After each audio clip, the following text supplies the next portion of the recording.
কৈছো নহয় এইবোৰ একেবাৰে মিছা কথা মই ইয়ালৈ অহাই নাই এই পুৰা বয়সত তোৰে দেহাটো ধুনীয়া কৰিব খোজ কিয় এটা খালেই কথা কৈ দিবি অলাল বৰ্মনৰ বিবিধিয়ে এৰেষ্ট কৰি আদালতত হাজিৰ কৰিবলৈ ওপৰৰ পৰা পাৰে পাৰে অৰ্ডাৰ দিছে যদি আমাক সহায় নকৰ তেতিয়াহ'লে আমি আৰু বস্তু ক'বলৈ বাধ্য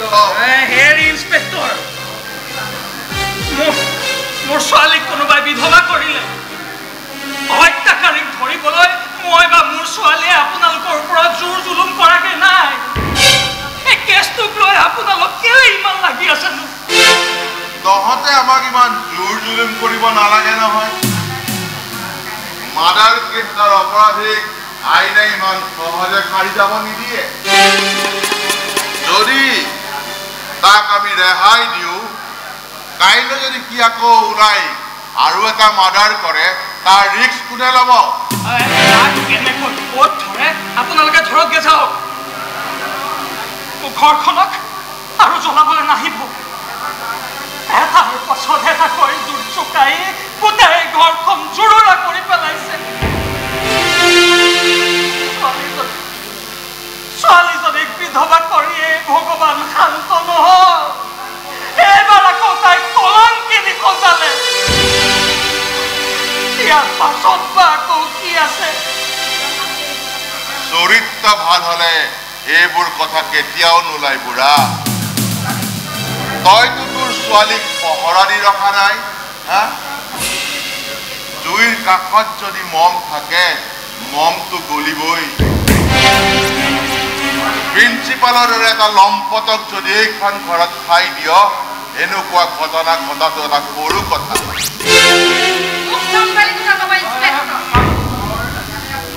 ইয়াত আপুনি কিয় আহিছে বলদা ইয়াত নাই বুলি কৈছে দেউতাই আপুনি ওলাই যাওক লোকৰ ঘৰৰ চৰ্চা কৰিবলৈ আপোনাৰ কি অধিকাৰ আছে ওলাই যাওক অলপ ঠাণ্ডা হৈ কথা কবি অপৰাধীক আশ্ৰয় দিয়া অপৰাধত মই তহঁতক কি কৰিব পাৰিম কি কৰিব পাৰিম আপুনি কথা শুনে কিন্তু বহুত বল হা অলপ ঠাণ্ডা হ'বলৈ কি অলপ তলমূল কৰি কথা কবি কাগজে পত্ৰ ইমান লেতেৰা কথাবোৰ ওলোৱাৰ পাছত মানুহ অলপ ঠাণ্ডা হ'ব লাগে ঠাণ্ডা হ'বলৈ নহয় জুইৰ দৰে টপ টপকৈ গৰম হ'বলৈ শিকিছোঁ আপোনালোকক চবকে ধৰি চাহ খাই কৰি পেলাম বসন্দেহ নাথাকো মই মনে মনে সেইখন সমাজে আমাক ঠাণ্ডা হৈ থাকিবলৈ দিয়া নাই আমাৰ সন্মুখত চাৰক লম্পট বুলি কৈছে আৰু আমি মনে মনে থাকিব পাৰোঁ নেকি আচলতে কাৰোবাৰ ইংগিতত উঠা বহা কৰা ইহঁতবোৰ এটা পেট্ৰল ঢালি জীয়াই জ্বলাই দে কিয় ৰৈ আছে এনেও কলংক বুজাই সমাজত জীয়াই থকাতকৈ কোনোবাই মাৰি পেলালেই শান্তি পাম তুমি কিয় আহিছা অকমান সান্তনা দিব তুমি ইয়াত আপুনি কিয় আহিছে পলাশ বৰ্মন ইয়ালৈ অহা খবৰ পাইছিল তাৰে অনুসন্ধান কৰিবলৈ মই ইয়ালৈ আহিছোঁ দেখা নাই লোকৰ কথা শুনি মানুহক ইমান হাৰাশাস্তি কৰিব নালাগে আৰে খাকী পোচাকযোৰ পিন্ধাৰ পিছত আপোনালোক ভগৱান হৈ পৰে নেকি যেতিয়াই যি ইচ্ছা তাকেই কৰিব হা ময়ো মোৰ ডিউটিহে কৰিছোঁ বিকি ডিউটিৰ শব্দ মোক শিকাব নালাগে ডিউটিৰ শব্দৰ অৰ্থ বুজি পোৱাহেঁতেন ঘণ্টাৰ পিছত ঘণ্টা কাৰোবাৰ ড্ৰয়িং ৰুমত বহি বিলাতী মদৰ খোৱাতকৈ নাথাকিলেহেঁতেন যাওক এই মৃতপাই ঘৰখনত আৰু অশান্তিৰ সৃষ্টি নকৰিব যাওক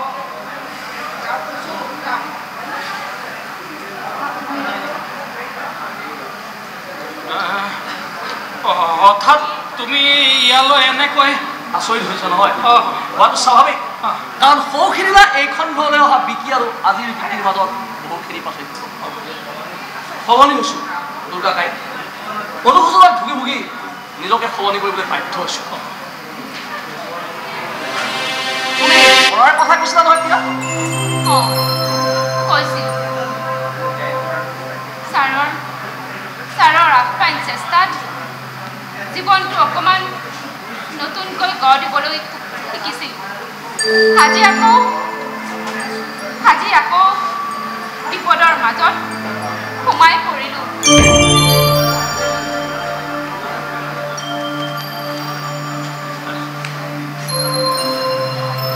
এনেও আজিকালি মানুহবোৰে বিধৱা বুলি হাঁহিবলৈ লৈছে এতিয়া আকৌ বেইছা বুলি দেহাটোকে ঘৃণা কৰে ইমানৰ পাছতো জীয়াই থকাৰ অৰ্থ কি বিকি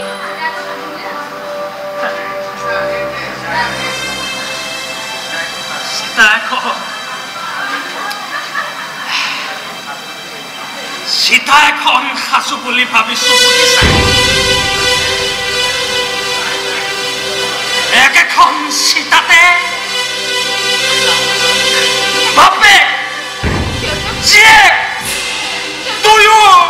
আত্মচাহী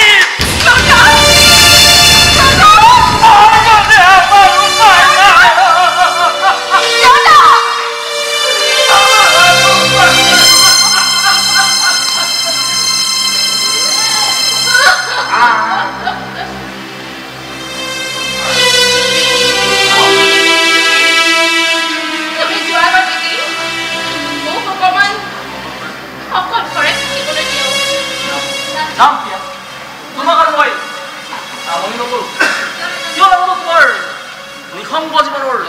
দুৰ্ভাগ্যবোৰে মোক ভৰ কৰি বজুৱাইছে সেয়েহে নিৰজ্জৰ দৰে বাৰে বাৰে তোমাৰ ওচৰলৈ দৌৰি আহিবলৈ বাধ্য হৈছোঁ আজি তোমাৰ আগত চিঞৰি চিঞৰি কবৰ মন গৈছে প্ৰিয়া তোমাৰ দুৰ্ভাগ্যবোৰ মুচি মই তোমাক কোৱা প্ৰিয়া তোমাৰ শুভাকাংক্ষী বুলি মোক ভাবিব পাৰিবানে প্লিজ বিকি তুমি যোৱাগৈ বিকি এতিয়া মোৰ এইবোৰ কথা ভাবিবলৈ কাল শক্তি নাই বিকি প্লিজ তুমি যোৱাগৈ বিকি ঠিক আছে তুমি যোৱাগৈ অ'কে মই কিন্তু আকৌ আহিম তুমি মোক ঘিণ কৰিলেও মই কিন্তু আকৌ আহিম প্ৰিয়া আই উইল মিট ইউ এগেইন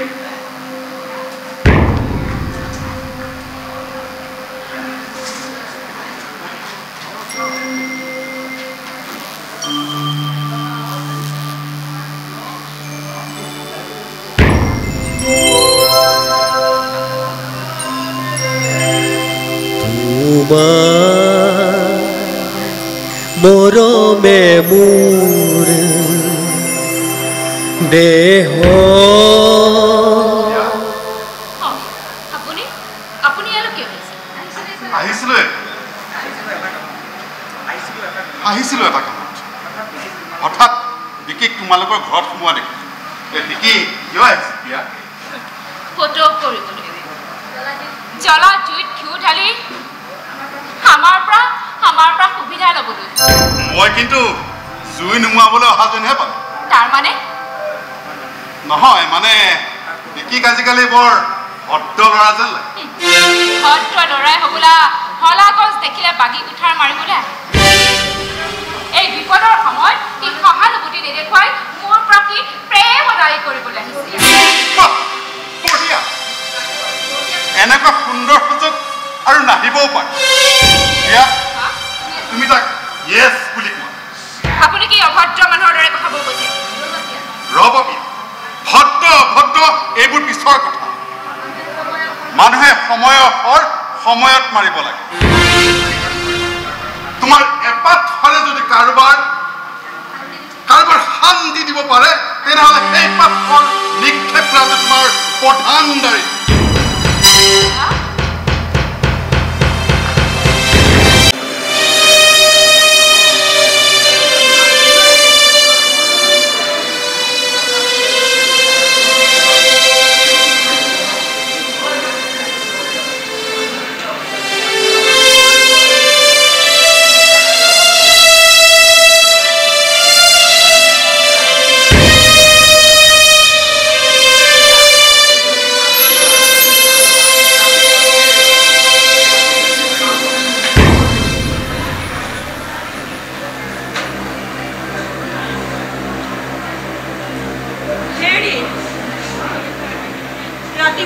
হ'ল শুই থাকক সি এইদৰে আৰু অকলে অকলে মন সোমাই কি ভাবি আছে এটা নিমিলা অংকৰ উত্তৰ বিচাৰি ফুৰিছো এই বাপুজীৰ আদৰ্শৰ লগত আজিৰ সময়বোৰ যোগ কৰি চাইছো একেবাৰেই নিমিলে দেখোন হিংসা অন্যায় অনীতিয়ে গোটেই সমাজখনতে আগুৰি ধৰিছে একেবোৰ কথাকে আৰু কিমান কৈ নাথাকে আৰু এতিয়ানো ঘৰতে বহি বহি সেইবোৰ কথা নকৈ উপায় আছে কি চাকৰি গ'ল সন্মানো গ'ল কি আছে এতিয়া বাহিৰলৈ ওলাব নোৱাৰা হ'ল মানুহে মোক দেখিলে ঘৃণাত নাক কুচায় নিজকে কিবা পগলা মানুহৰ নিচিনা লাগিছে আপোনাৰ এই নীলঞ্চ বদনামৰ শুনি যদি মই পাগলী হোৱা নাই আপুনি কিয় পাগলা হৈছে ঠিকেই পগলা হ'ব লাগিছিল তুমি বিধৱা এজনীৰ লগত থকা সম্পৰ্কৰ কথা ভাবি তুমি মোক ভাতৰ লগত বিষ খুৱাই মাৰিব লাগিছিল এতিয়াও তুমি কিয় ইমান নীৰৱ হৈ আছা এই সমাজখনে যেতিয়া মোক চৰিত্ৰহীন বুলি ক'ব লাগে তুমি কি বিশ্বাসত এতিয়ালৈকে সংসাৰখন জীয়াই ৰাখিছা বিশ্বাস আৰু অবিশ্বাসৰ কথা পিছত কোনো নাৰীয়ে গিৰিয়েকৰ এনে বদনাম সহ্য কৰিব নোৱাৰে কিন্তু মই সহ্য কৰিছোঁ কাৰণ মই কঠোৰ হ'বলৈ কেতিয়াও নিশিকিলোঁ তুমিও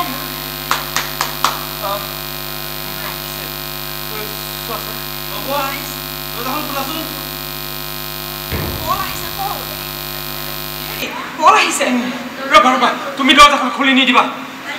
তাকে আহিবলৈ নিদিবা কিয় নিদিম ইমান দিনৰ মূৰত সি ল'ৰাটোৱে আমাক ঘৰলৈ আহিছে তাৰ দৰজাখন কিয় খুলি দিম ৰবা কওক নিদিবা নিদিবা কিয় দিবা সি তাৰ গাত লগা চেকাবোৰ ভয় কৰি সি ইমান দিনে তাৰ মুখ আমাক দেখুওৱা নাছিল আজি মোৰ গাটোৱে এটা কলংকৰ চেকা লাগিছিল মোৰো ভয় লাগিছিল তাক আহিবলৈ নিদিবা দুটা বদনামী মানুহৰ পূজা এই ঘৰ বহল কৰিব নোৱাৰিব সোনকালে খোলাচোন ৰবা কল কৈছোঁ আপোনাৰ কথা মতে তাক কয় এনেকৈ নিশ্চিত কৰিব নোৱাৰোঁ নহয়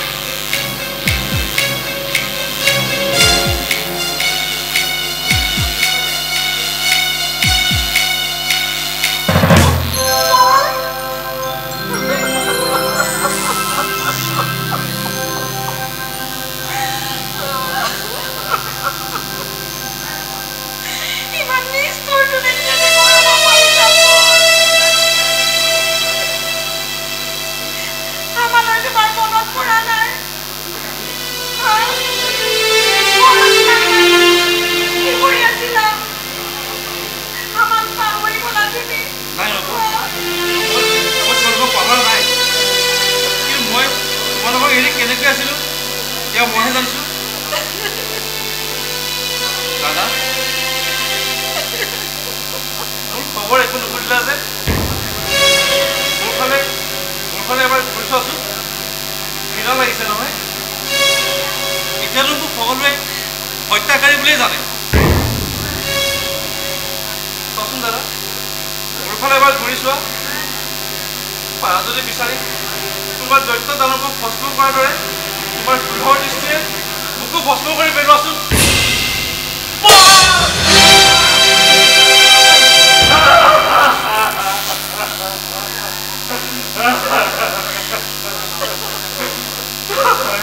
মানুহক হত্যা কৰিব নোৱাৰো মই কেতিয়াও বিশ্বাস কৰিব নোৱাৰো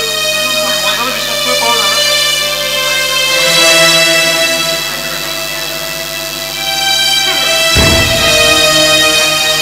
মই কেনেকৈ বিশ্বাস কৰিম দাদা তুমি মোৰ দাদা হয় বিয়াৰ লগত এনেকুৱা বেয়া সম্বন্ধ ৰাখিব পাৰা বুলি মানুহবোৰে মোক শুনিছোঁ দাদা চব শুনিছোঁ চবকে এফালৰ পৰা মোহাৰি পেলাব মন গৈছে মোৰ অঁ দাদা চবকে এফালৰ পৰা জীয়াই জীয়াই পুৰি পেলাব মন গৈছে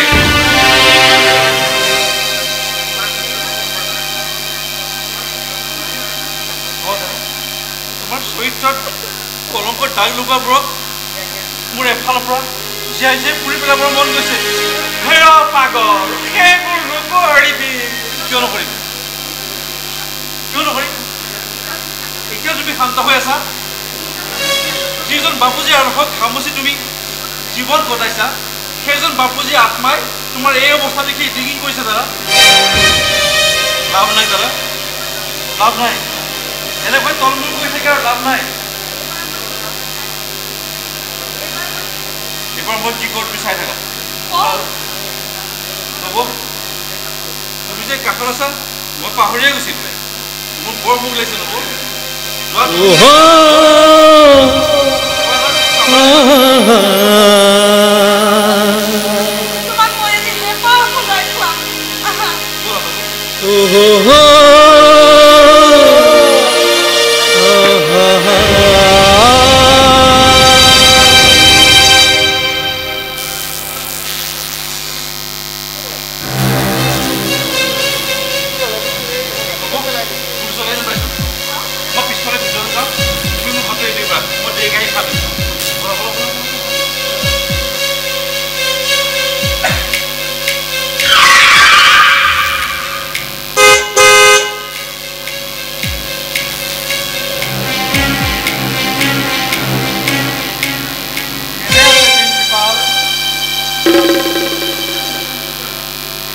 আপুনি চিনি পাইছে খবৰ এটা ল'বলৈ আহিলোঁ কাৰোবাৰ দুৰ্দশাত মাত এষাৰ দিয়াটো মানুহৰ কৰ্তব্য নহয় জানো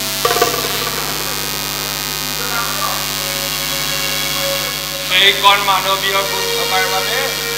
অনেক ধন্যবাদ এতিয়া যাব পাৰে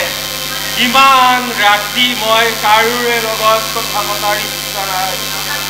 যাম ইয়াত বেছি সময় থাকি মই মোৰ ইমেজ নষ্ট কৰিব নিবিচাৰোঁ বৰ্ণই ক'লে তাৰ ভাগৰ বোলে পাতটো কি বেচে এনেকৈ কিনাতকৈ ভাবিলোঁ ময়ে কিনি থওঁ সেয়েহে তাৰ পাতটো পাবলৈ আহিছোঁ সুবৰ্ণক গৈ ক'বগৈ জন্মৰ ঘৰখনত দুটা ৰুম পালে বুলি মই জীয়াই থকালৈকে সেয়া আনৰ হ'বলৈ নিদিওঁ প্ৰয়োজন হ'লে তাক মই আপোনাৰ শাসনৰ দিন এতিয়া গ'ল সুবৰ্ণক এতিয়া আপুনি আৰু ঢুকি নাপায় মানুহক আস্তিকেট কৰিব পৰা প্ৰিন্সিপালৰ চাকৰিটো আপুনি হেৰুৱালে কিন্তু মোৰ ঘৰৰ পৰা কাৰোবাক উলিয়াই দিয়াৰ ক্ষমতাখিনি এতিয়ালৈকে মই হেৰুৱা নাই যাওক গৈ এই পুৰণি কথাবোৰ আৰু উলিয়াই নাথাকিব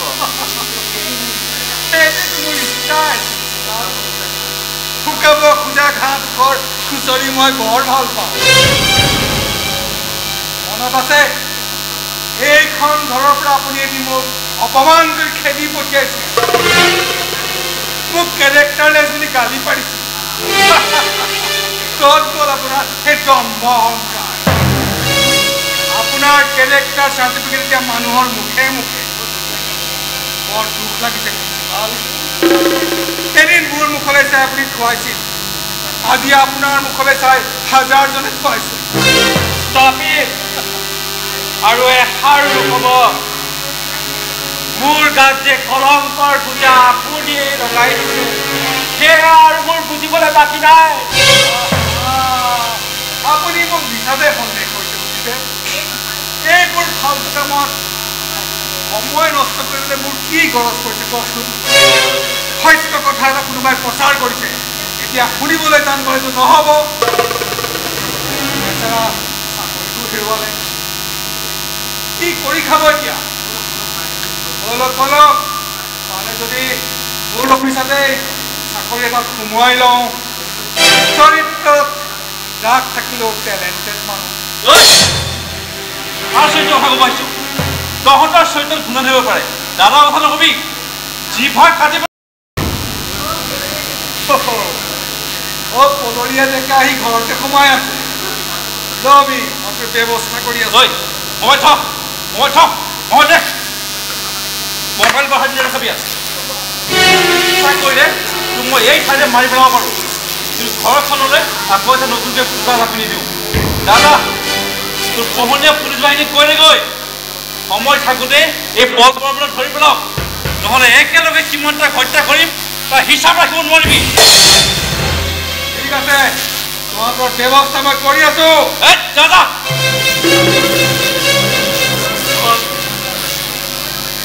ভয় নকৰিব দাদা কিন্তু পুলিচে মোক হত্যা কৰি সজাইছে নহয় এদিন ইহঁতৰ সঁচাকৈ মূৰটো কাটি মই নিজে থানাত হাজিৰ হ'মগৈ আৰু চিঞৰি চিঞৰি সকলোকে কম আজিৰ দুনিয়াত ভাল মানুহ হৈ কোনো শান্তিৰে জীয়াই থাকিব নোৱাৰে দাদা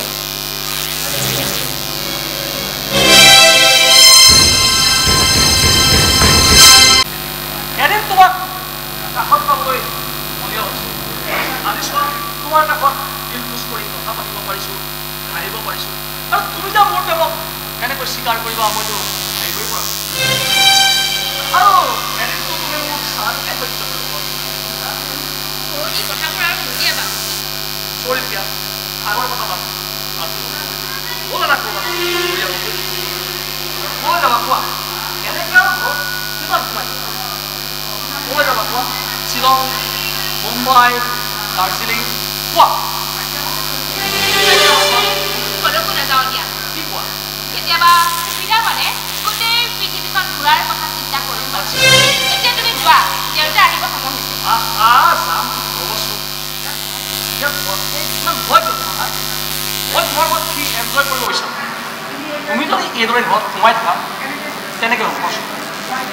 মই যে এজনী বিধৱা এই কথা তুমি পাহৰি গ'লা নেকি নয়নৰ মৃত্যু হোৱা এবছৰেই হোৱা নাই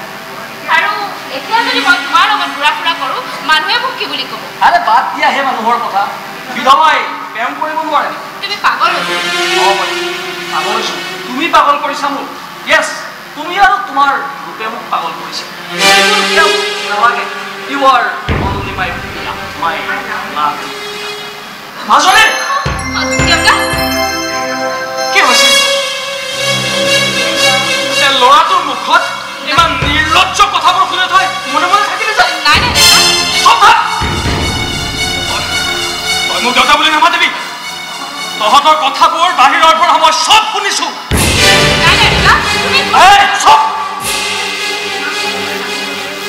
ইমান তললৈ নামি যাব পৰা হ'ল যিটো ল'ৰাৰ কাৰণে তই এদিন বাহিৰলৈ ওলাবলৈ ভয় কৰা হৈছিলি আজি সেইটোক মাতি আনি তই প্ৰেমৰ আড্ডা মাৰিব পৰা হ'ল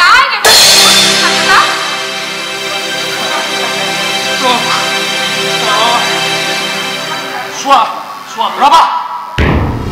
তুমি একো নামাতিবা চব বুজিছো মই এই সমাজখনে তাক এনেই কলংকিনীৰে আখ্যা দিয়া নাই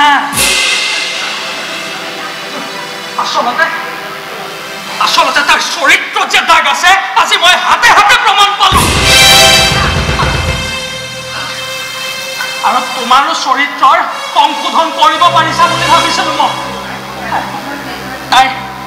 তাইৰ এই দুৰ্ভাগ্যৰ সময়ত তুমি এনেদৰে তাইৰ সুবিধা উঠাবলৈ আহিব নালাগিছিল দুৰ্ভাগ্য নহয় দুৰ্গাকাই এয়া সকলোৰে সৌভাগ্য বুলি ভাবো ইয়াই মোক সকলোবোৰ কৈছে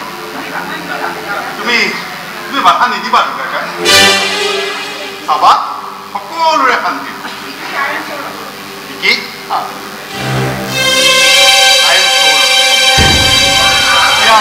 দাদাক বুলি আচ্ছা তুমি এটা যোৱা মই তোমাৰ লগত পিছত ভালকৈ কথা এই দুৰ্গাকে আজিকালি বৰ ৰাখোঁ তুমি বেয়া নাপাবা ঠিক আছে বাই বিয়া আকৌ আহিম কিন্তু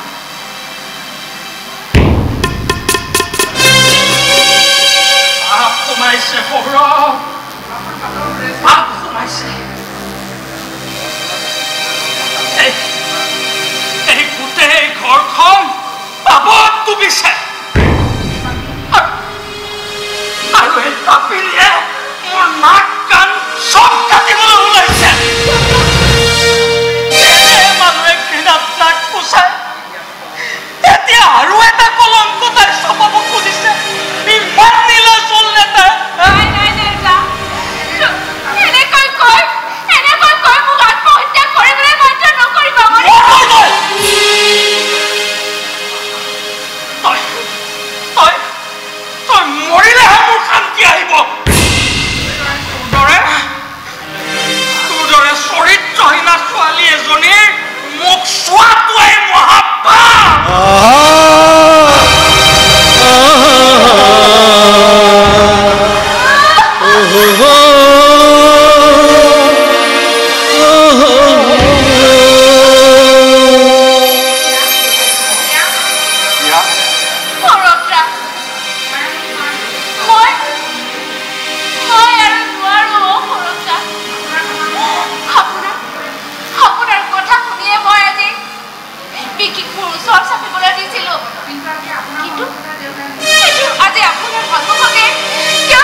সপোন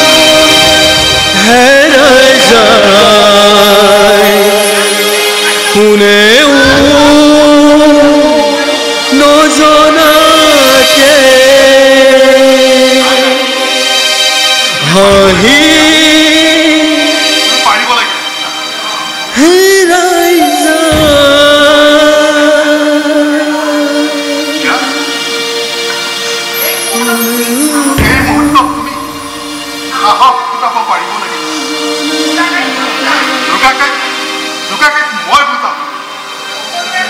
সকলোৰে বাবে আহিব লগা এটা ভাল দিনৰ বাবে তুমি কিছু ত্যাগ কৰিব পাৰিব লাগিব হাঁহি হেৰাই যায় কোনেও নজনাকে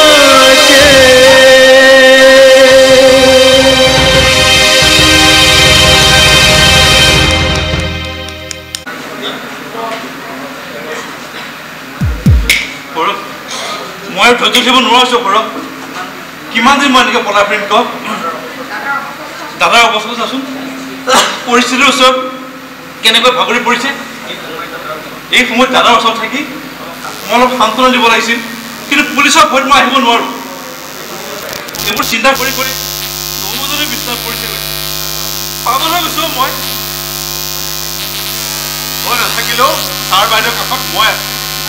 তই ইমান চিন্তা নকৰিবি মই এটা সিদ্ধান্ত লৈছো পলক তই অতি সোনকালে দাদাৰ চৰিত্ৰত কলংক লগা মানুহজনক ধৰি আন পুলিচৰ ওচৰত যেতিয়া মই হত্যাকাৰী সাজি আছো সেই মানুহটোৰ মূৰটো কাটি মই থানাত হাজিৰ হ'মগৈ পাগলামি নকৰিবি সৌৰভ আইন হাতত তুলি নলবি কৈ দে তোৰ আইনৰ কথা যিখন আইনে সমাজৰ সাধাৰণ মানুহক কাৰোবাৰ ভৰিৰ তলত মোহাই ৰাখিব পাৰে সেই আইনৰ বক্তা কাম নিদিবি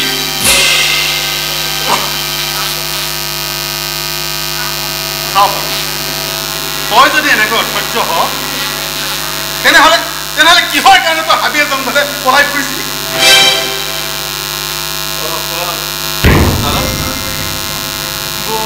কাষত বৰকৈ বিচাৰিছো মই এটা কথা ভাবিছো বাৰু সেই নয়নৰ হত্যাকাৰী মুখে সজাব নোৱাৰোনে এতিয়া তই গৌৰৰ কাষতে থাকিবি আকৌ আগৰ দৰে গান গাই শুনাবি ঘৰখনলৈ আকৌ অকণমান শান্তি ঘূৰি নাহিব জানো তুমি এইবোৰ কি কৈছা আমাৰ পৰম্পৰাটো তুমি পাহৰি গ'লা নেকি সময়বোৰ বৰ বাৰু যা বলে মই এইটো বৰ বিচাৰিছে মই অহা বহুত সময় হ'ল মই বৌক মাতি পিছফালে ওলাই যামগৈ কিন্তু এষাৰ কথা কৈ থওঁ দাদা আমাৰ ঘৰখন ধ্বংস কৰাবোৰ ধ্বংস হ'বলৈ আৰু বেছিদিন নাই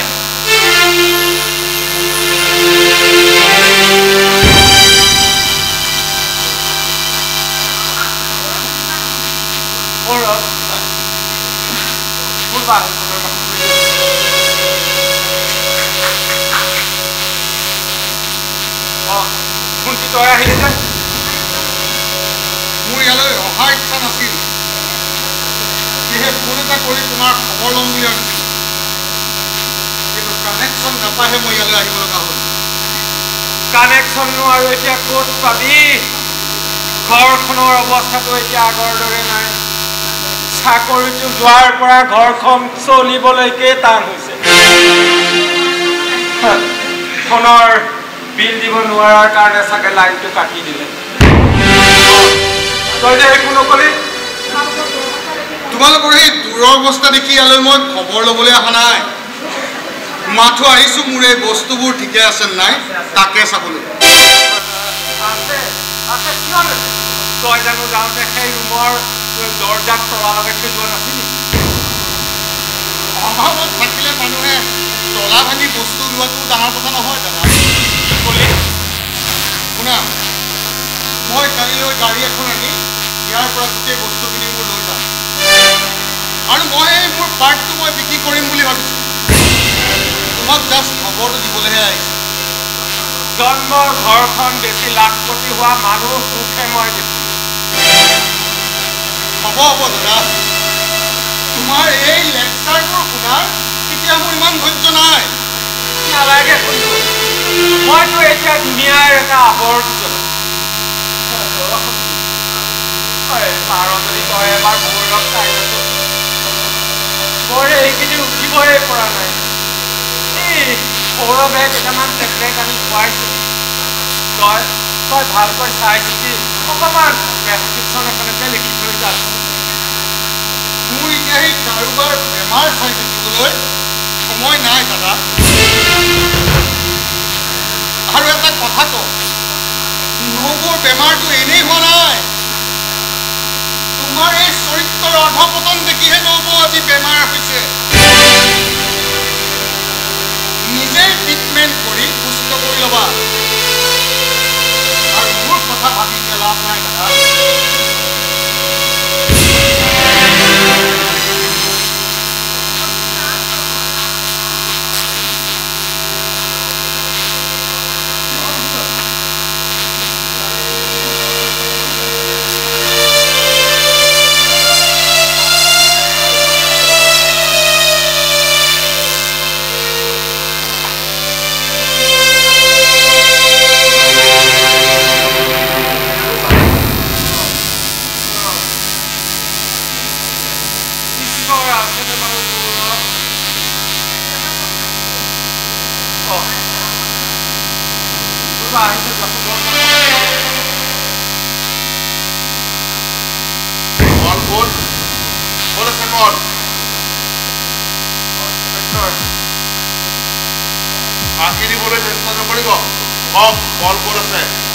মই নেজানো নহয়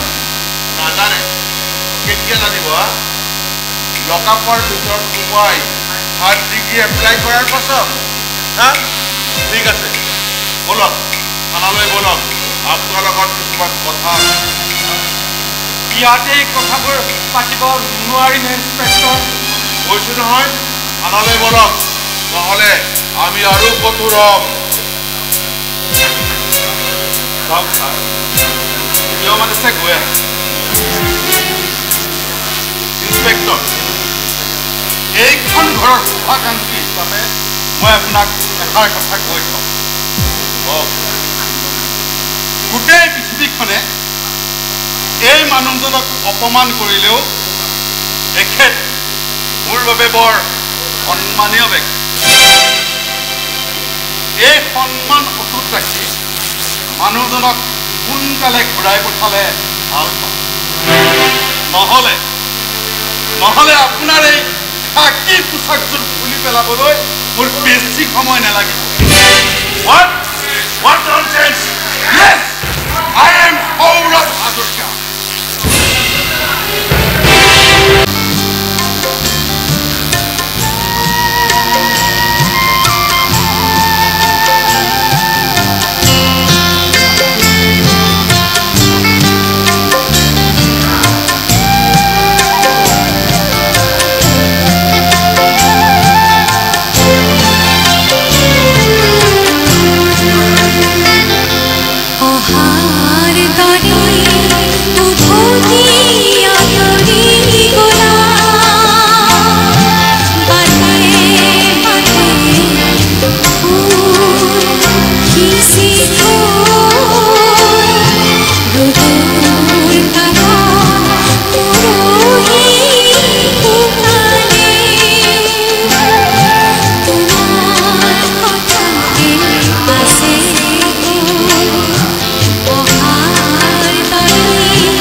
এখন বহুত দিনে হ'ল পৰি থকা নয়নৰ সম্পত্তি বুলি মাজে মাজে বজাই চাবলৈ মন যায় বজা তুমি এবাৰ বজাই নোহোৱা না নয়নে যে গাইছিলে মই ভাল পোৱা গীতটি তুমি এবাৰ গাই শুনোৱা না প্লিজ বজা লোৱা না মই এবাৰ সংগীতৰ বহুত হেৰাই যাব প্লিজ বজা এবাৰ বজোৱা প্লিজ লোৱা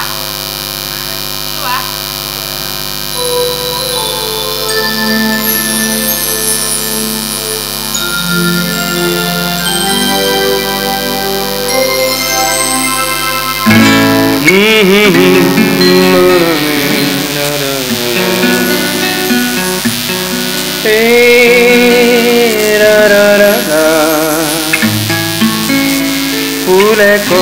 বতাহ লাহে কি কৰিলা বতাহেও সুধিছে ফুলকে কি কৰিলা গোপন ফাগুনে যে লুকা হাঁহিছে খুলি গোপনতা তোমাৰ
খাব নোৱাৰো যেতিয়া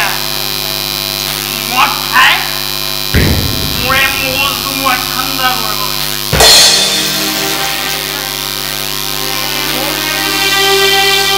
ওচৰে যেতিয়া মোৰ তেজ খাব পাৰিছে মই মদ খাওঁ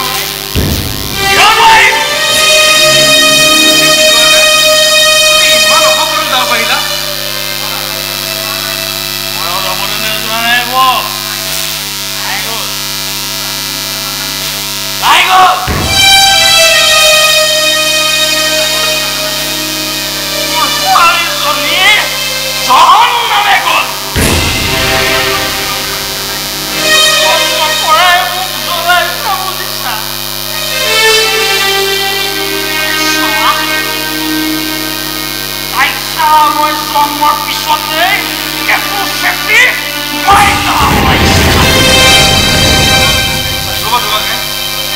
বলিয়াৰ কথা নকবা কি কৰিলে সি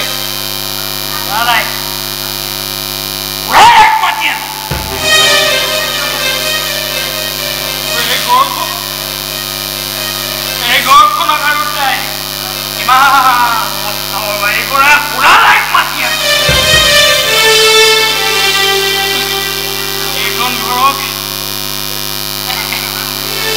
এইখন ঘৰক এতিয়া মানুহে কি কয় জানা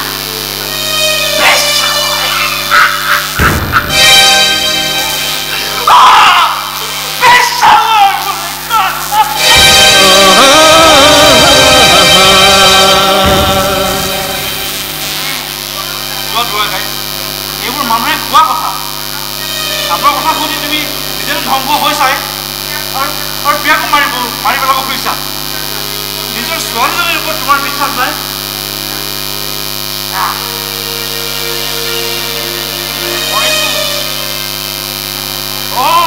বিশ্বাস কৰিছো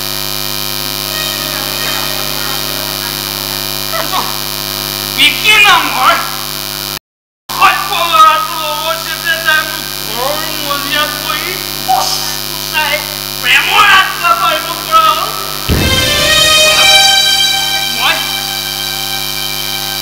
মই তাইক আৰু বিশ্বাস ল'ব নোৱাৰো বল কি ক'লা আৰু বিকিৰ লগত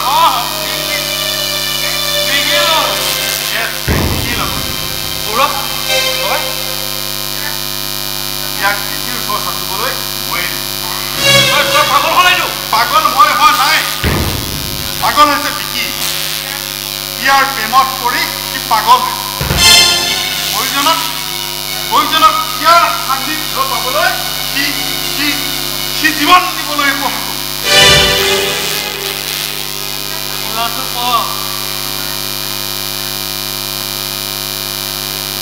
কি ক'লে শুনিলা মই বাপেকটো জীয়াই থাকোঁতে তাই গাৰ্জেন হৈ মহা পাপ কৰিবলৈ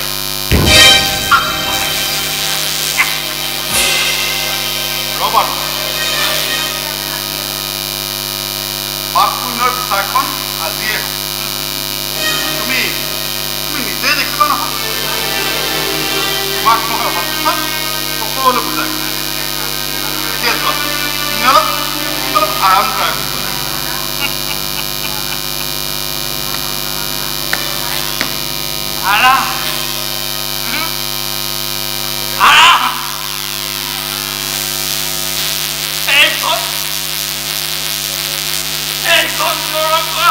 মানুহে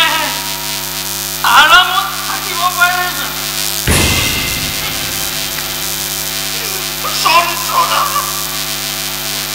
যন্ত্ৰণা ভুগি মৰিব লাগিব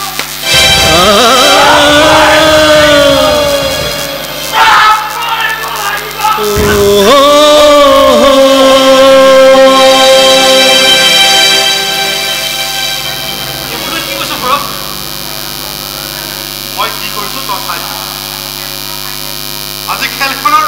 ফাইনেল খেল ইতিমধ্যে প্লেয়াৰ আহিব হৈছে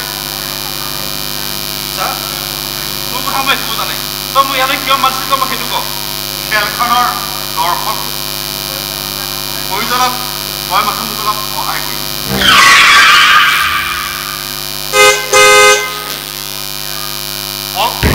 প্লেয়াৰ আহি গ'ল অলপ ভিতৰলৈ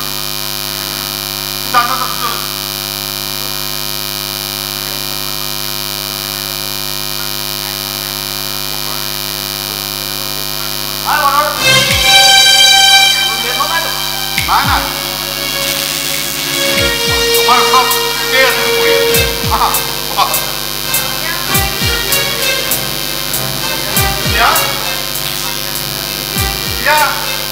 পানী আৰু গিলাচ লৈ আহা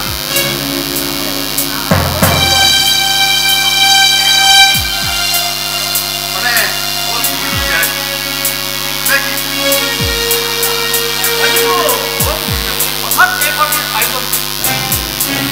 মইনো ক'ত কৰিছোঁ বিয়াহে কৰিছোঁ বিয়াই কৰিছোঁ বিয়াই তোমাৰ লগত এনজয় কৰিব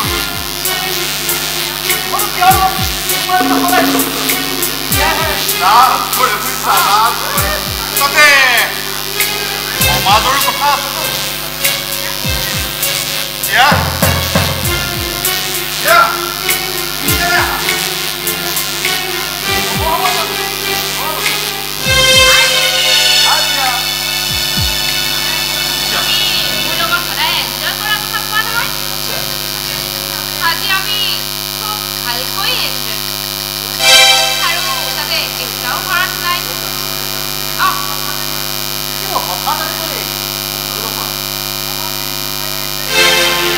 মানে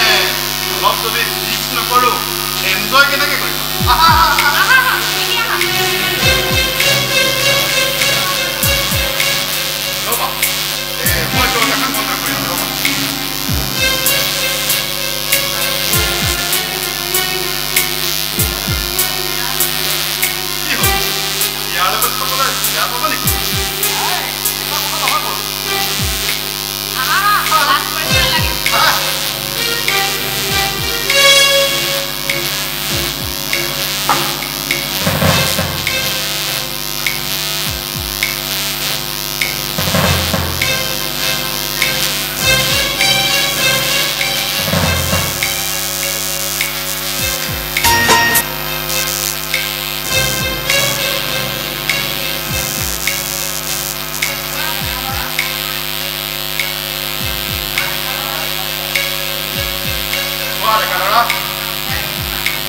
জীয়াই এইবোৰ কথা নিদি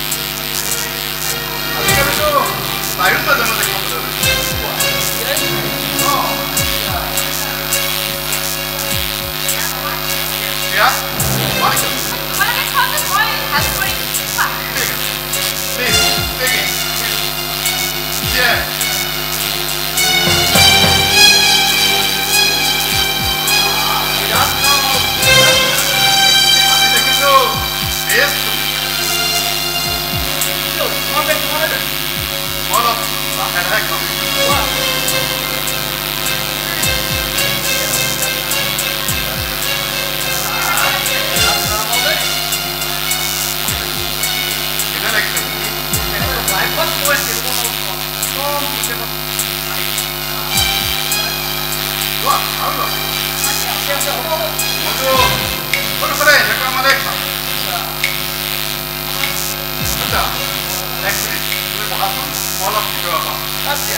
খেলাৰ কাৰণে বিকিয়ে গ'ল পঠালে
গান্ধীৰ আদৰ্শতকৈ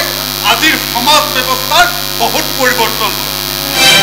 গতিকে সময়ৰ লগত খাপ খোৱাবলৈ আমিও কিছু পৰিৱৰ্তন হোৱা দৰকাৰ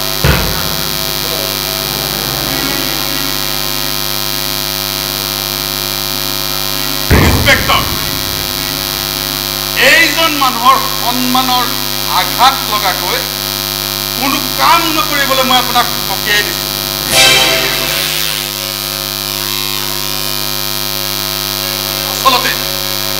আচলতে এই খাকী পোচাকযোৰ পিন্ধাৰ যোগ্যতা আপোনাৰ একোৱেই নাই আপোনালোকৰ দৰে ঘুষখোৰ অফিচাৰবোৰৰ কাৰণে আমাৰ পুলিচ ডিপাৰ্টমেণ্টক মানুহে সন্দেহৰ চকুৰে চোৱা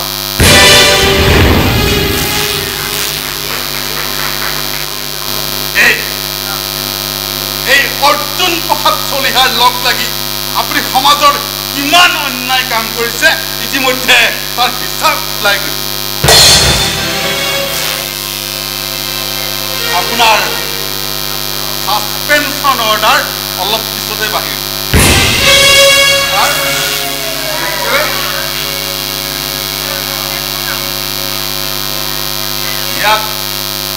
ইয়াত এতিয়া মোৰ ডিউটি চলিব out I say get out! Get out!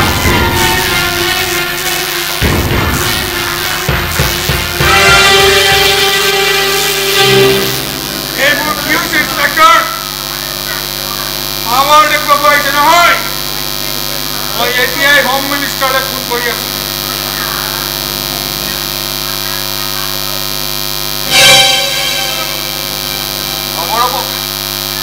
আপুনি কষ্ট কৰিব নালাগে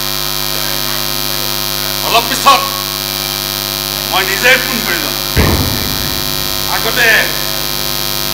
আগতে এখন নাটক চাই মোৰ ল'ৰাক আপুনি কি অপৰাধত জগপথ ভৰাইছে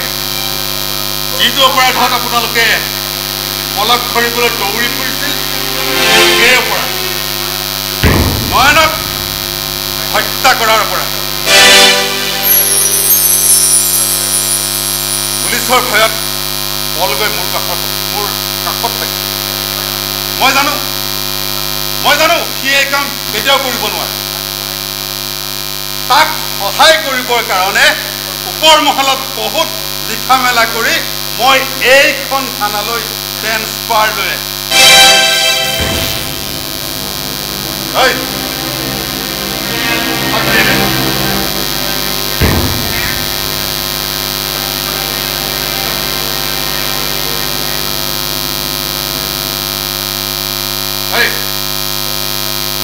চাগৈ ভাবি আছ ইয়াত মুখ মাৰি তই কেনেকৈ হাৰি যাব পাৰিম নহয়নে চলাব জানো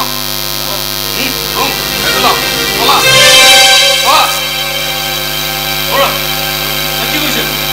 নাটক কৰিছো নাটক চাই চলা চলা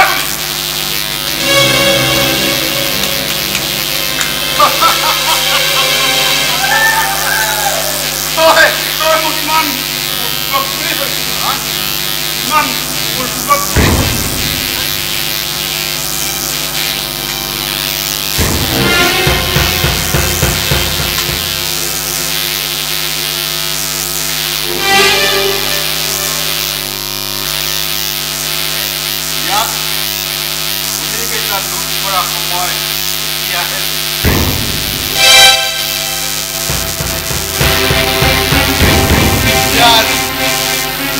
এটা গুলিয়ে মোৰ বাবে যথেষ্ট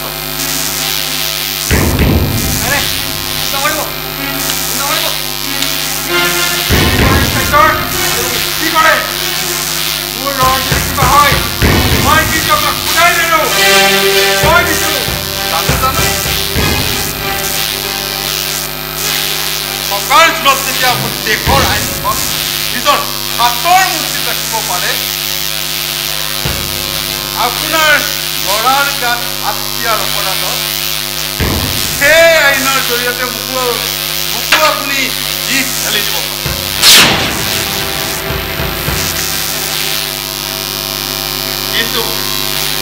কিন্তু মই আপোনালোকক এই সুযোগ নিদিয়াকৈ মই আজি সমাজৰ শত্ৰু এটাক শেষ কৰিম।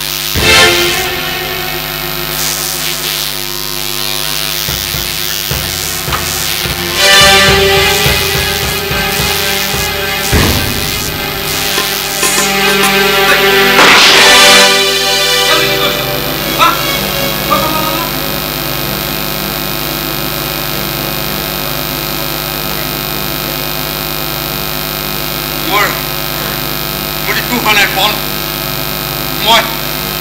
অলপ কষ্ট পাইছো।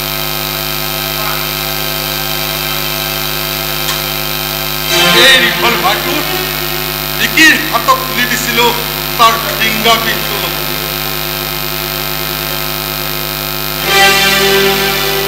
মোৰ হাতত লগা এই গুলিটো ধৰি ল বিকিয়ে মূৰলৈ মাৰিছে।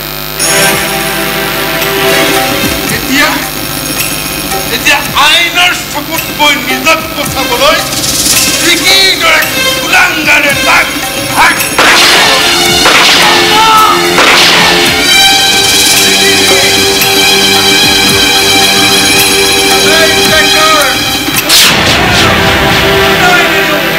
একো কৰিব নোৱাৰে চলি হানেও একো কৰিব নোৱাৰে। যিখন আইনৰ চক্ৰবিহত সোমোৱাই আপোনালোকে নয়নক হত্যা কৰিছিল সেই একেইখন আইনৰ মই আপোনাৰ ল'ৰাক হত্যা কৰিম।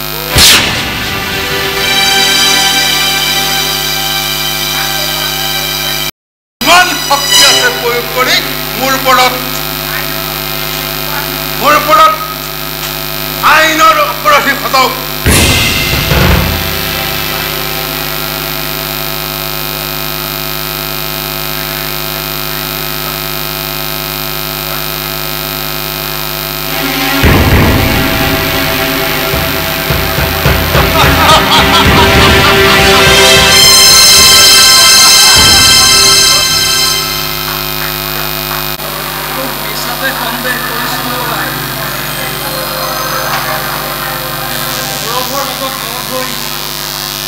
তই যে সেই পাপীটোক কান্ধত পেলাই আমাৰ পদক মুক্ত কৰিলি, ভগৱানে বহুত আশীৰ্বাদ দিব মাজনী।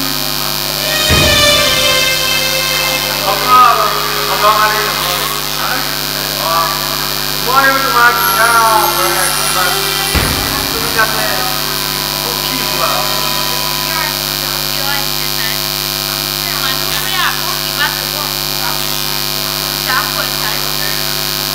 ক'বলৈ যাম মাজনী, এতিয়া আৰু মই কোনো বদনামলৈকে ভয় নকৰোঁ। মই নিৰ্দোষ বুলি প্ৰমাণিত কৰিম আৰু আমাৰ নয়নৰ হত্যাকাৰী গুলিয়াই মাৰিছে। কিমান যে আনন্দ লাগিছে এই সময়ত এই খবৰটো তোমাক দিওঁ বুলি আহিছে। তোমাৰ মুখত যাতে অকণমান সুখ দেখা পাওঁ।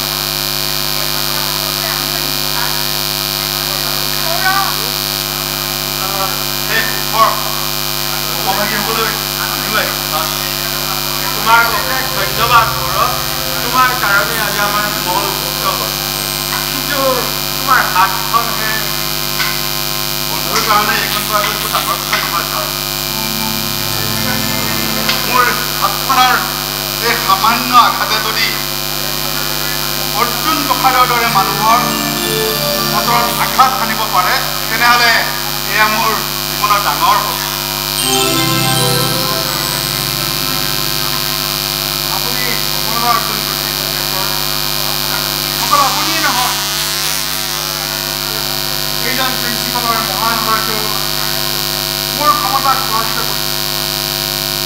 আপুনি এই সময়ত ইয়ালৈ আহিছিলে। মই যি ক্ষমতাৰ বাহাদুৰি দেখুৱাই মোৰ সন্মুখতে মোৰ ল'ৰাটোক হেৰুৱাই মই দেখোন ক'ত গ'ল মোৰ ক্ষমতা।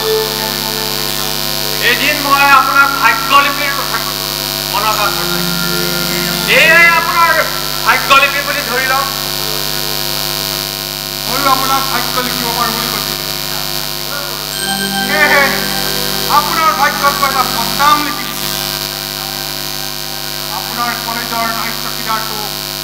30,000 টকা দি আপোনাৰ আৰু প্ৰিয়াৰ দুটা বদনাম মই আপোনাৰ চাপি দিছোঁ জীৱন অন্যায় আপুনি কিয় কৰিলে দাদা আৰু প্ৰিয়াক এই বদনাম কিয় দিলে প্ৰিন্সিপালে মোক কৰা সমানৰ মই প্ৰতিশোধ আজি মন তত্ত্বটো প্ৰিন্সিপাল মোৰ হেৰুৱাই মই সঁচাকৈ মোৰ এই পাপৰ পূজা কৰিব নোৱাৰি মোৰ পত্নীয়েও মোক এৰি থৈ এতিয়া মই বৰ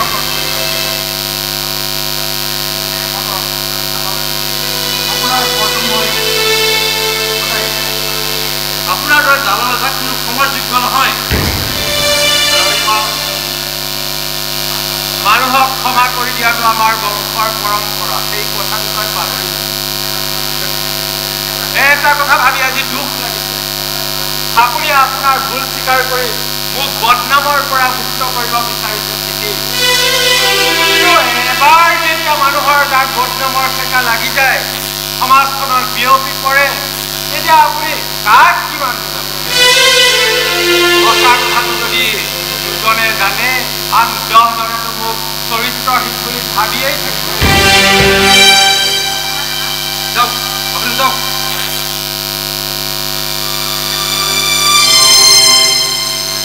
নহয় দাদা তুমি যে পবিত্ৰ সেই কথা সকলোৱে জানিব লাগিব গোটেই সমাজে জানিব লাগিব তাৰ ব্যৱস্থা মই কৰিম প্ৰিয়া তোমাৰ উকা কপালখনত আকৌ সেন্দুৰেৰে ৰঙা কৰি মই মোৰ দাদাৰ কলংক মচিব পাৰোঁ নাই নাই বললা তুমি এইবোৰ কি কথা কৈছা এয়া অসম্ভৱ বললা এয়া অসম্ভৱ আপত্তি নকৰিবা প্ৰিয়া প্ৰিয়া তোমাক মই মোৰ পত্নী কৰি মই সমাজখনক বুজাব খুজিছোঁ যে ককায়েকৰ লগত থকা অবৈধ সম্পৰ্কৰ এজনী নাৰীক কোনো এটা সুস্থ মগজৰ ভায়েকে বিয়া পাতি একেখন ঘৰতে থাকিব নোৱাৰে এজনী বিধৱা এই কথা তুমি পাহৰি গৈছা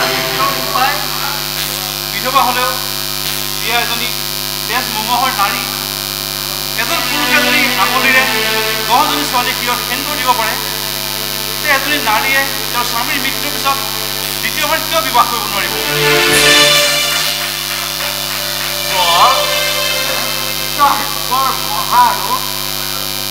নয়ন আৰু তোৰ মাজত মই কোনো দিনেই প্ৰভেদ দেখা নাছিলোঁ প্ৰিয়াৰ কাৰণে নয়নৰ আশা দূৰ কৰিবলৈ যোৱাত মই বৰ আনন্দিত হৈছোঁ দুৰ্গা তোমালোকে কোনেও আপত্তি নকৰিবা পল আৰু প্ৰিয়াৰ মিলনে মোৰ কলংকৰ গাত কিন্তু আমি প্ৰিয়াক আকৌ কইনা সজাম আকৌ কইনা সজাম আমাৰ যদি মোৰ কুকুৰ মানুহে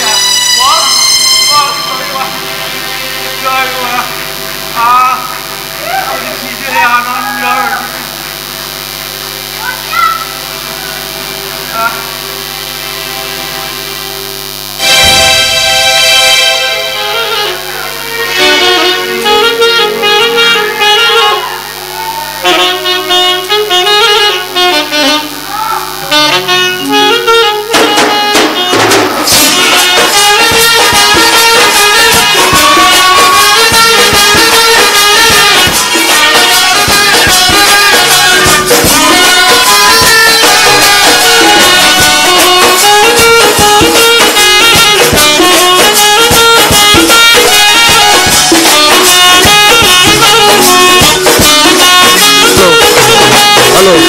হেল্ল'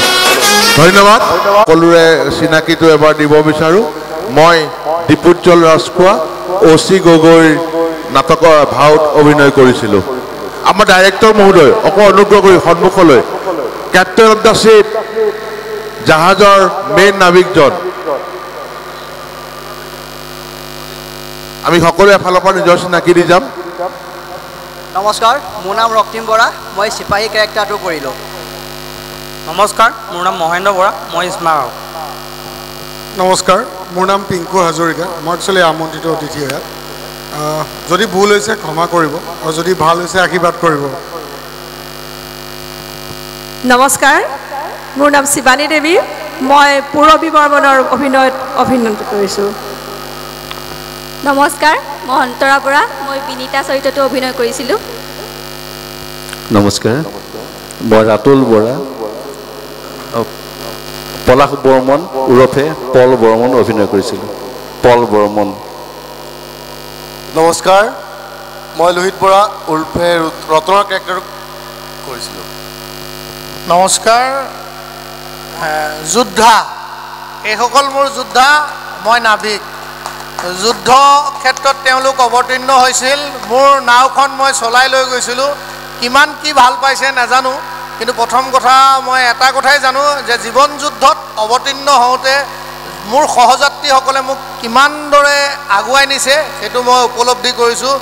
ৰিহাৰ্চলতকৈ বহুত উন্নত হৈছে, তাৰ কাৰণে আপোনালোকৰ শ্ৰীচৰণত মই সেৱা জনাইছোঁ। নাবিক হিচাপে মোৰ কৰ্মযোদ্ধাত মই তেওঁলোকক অৱতীৰ্ণ কৰি আগবাঢ়ি যাব পাৰিছোঁ বুলি মই সফল হৈছোঁ বুলি মই নিজে অৱধাৰণা কৰিছোঁ। যিয়ে নহওক, এজনে কৈছিল নাটকৰ এটা ডাইলগ ক'ব লাগে, মই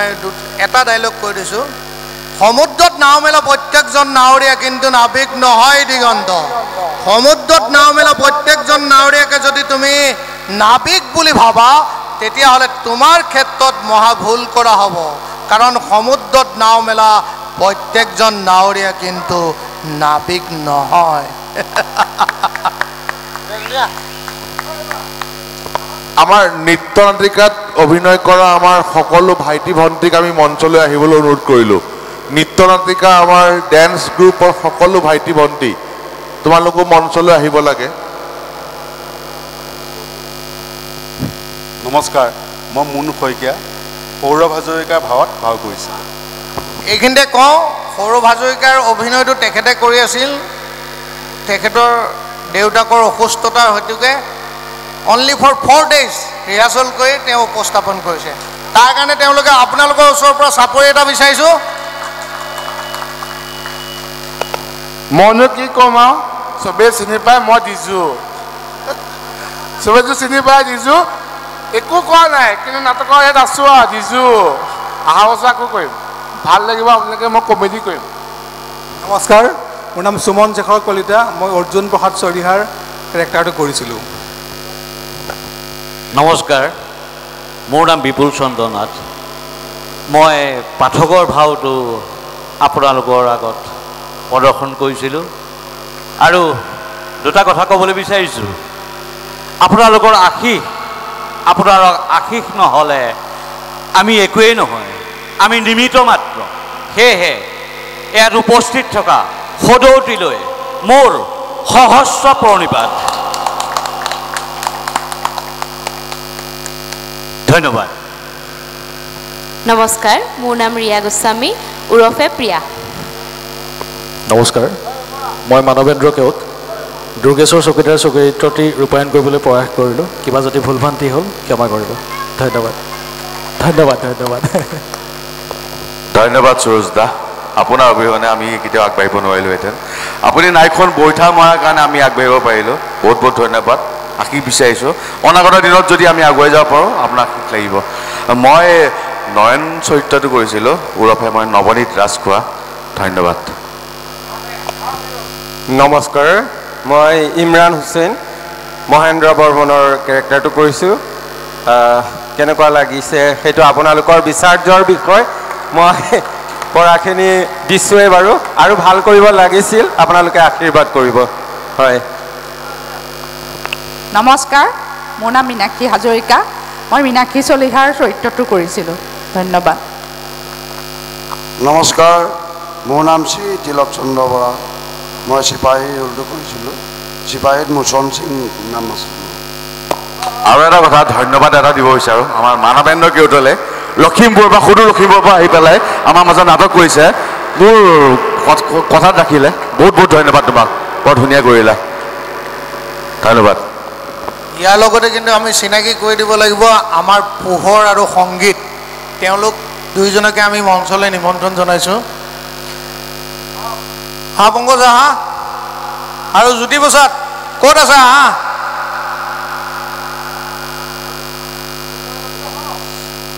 সংগীত অবিহনে বা পোহৰ অবিহনে এখন নাটক উপস্থাপন কৰাটো ইমান মানে সহনশীলতা নাই তেওঁলোকৰ প্ৰচেষ্টাত এওঁ মোৰ বন্ধু একেলগে পঢ়া আমি দুইজনে তেওঁ সংগীতত ৰূপ দিলে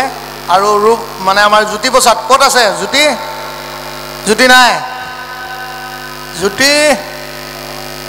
ঠিক আছে আগবঢ়াই দিছোঁ মাইক্ৰফোনটো আজি আমাৰ নৃত্যন্তিকাত অংশগ্ৰহণ কৰা আমাৰ ভাতৃহঁতক আমি কমিটিৰ তৰফৰ পৰা বেলেগ একো দিব নোৱাৰিলেও এটি সৰু সন্মান দিব বিচাৰিছোঁ মই আমাৰ কমিটিৰ সদস্যসকলক তেওঁলোকক একোখনকৈ গামোচাৰে সন্মান জনাবলৈ অনুৰোধ কৰিলোঁ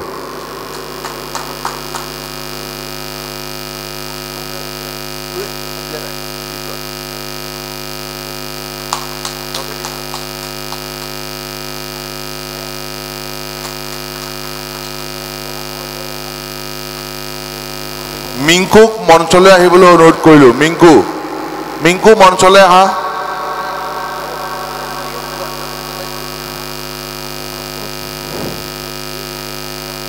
মিংকুক মঞ্চলৈ আহিবলৈ অনুৰোধ কৰিলোঁ এওঁলোকৰ লগত আৰু এজন আছে মিংকু তেওঁলোকৰ নৃত্যনিকৰ দলটোকো আমি অশেষ ধন্যবাদ দিছোঁ 2-3 দিন খৰচ কৰি তেওঁলোকে ইয়ালৈ আমাৰ লগত আহি ৰিহাৰ্চল কৰি আজি অনুষ্ঠান কৰিছে আহি থকা দিনত ভৱিষ্যতেও আমি আমাৰ লগত তেওঁলোকক আকৌ লগ পাম বুলি আশা ৰাখিলোঁ এয়া মিণ্টুকো এখন ফুলাম গামোচাৰে সন্মান জনাব মহেন্দ্ৰ বৰাই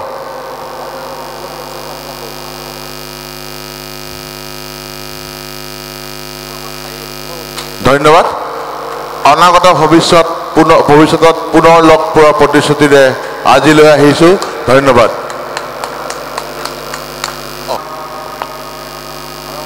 মানৱেন্দ্ৰ কেওটক এখনি ফুলাম গামোচাৰে সন্মান কৰিব আমাৰ ৰাতুল দাই এওঁ সুদূৰ লখিমপুৰৰ ল'ৰা চাকৰি সূত্ৰে নগাঁৱত থাকে নাটকৰ প্ৰতি মৰম নাটকৰ প্ৰতি স্নেহত তেওঁ আমাৰ লগত চিনাকি হ'ল আজি আমাৰ পৰিয়ালৰ এজন সদস্য হৈ পৰিল ধন্যবাদ মানৱেন্দ্ৰ বিপুল দা আগত আগবাঢ়ি আহিব লাগে বিপুল নাথ আমাৰ ওচৰৰে কিন্তু বিপুল দা এজন সুদক্ষ অভিনেতা তেওঁকো আমি অশেষ ধন্যবাদ জনাইছোঁ আমাৰ মাজত অহাৰ কাৰণে বিপুল দাকো মৰমৰ চিন স্বৰূপে এখন গামোচা দি তেওঁক সন্মান জনাব বিচাৰিছোঁ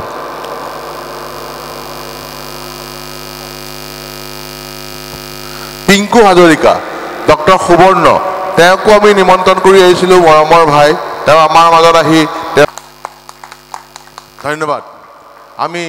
পুনৰ অহাৰ বছৰ লগ পোৱাৰ প্ৰতিশ্ৰুতিৰে আজিলৈ আহিছোঁ ধন্যবাদ শুভৰাত্ৰি জয় আই অসম